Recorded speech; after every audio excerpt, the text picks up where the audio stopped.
Blood pressure اور hepatitis کے مریضوں کے لیے سب سے بڑی خوشخبری، کدو کا جوس۔ گوشت بنانے والی روغنی اور معدنی نمکیات کی خصوصیت رکھنے والی سبزی کدو ایک سستی ترین سبزی ہے۔ اس میں کیلشیم، پوٹاشیم اور فولادی اجزاء کثرت سے پائے جاتے ہیں۔ کدو قبض کشا، معدے کی سختی، جلن اور تیزابیت کو دور کر دیتا ہے۔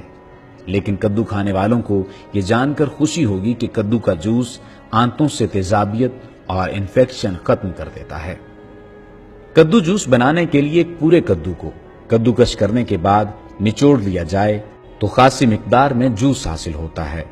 پیشاب کی تکالیف کے لیے ایک گلاس کدو جوس میں لیموں کا رس 1 چمچ ملا کر روزانہ پیا جائے تو اس مرض سے نجات مل جاتی ہے۔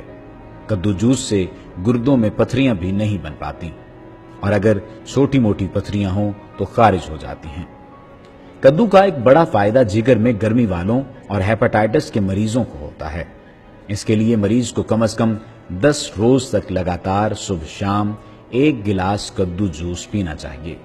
کدو الکلائن مادے کم کرتا ہے جس سے بلڈ پریشر بھی اعتدال پر آ جاتا ہے۔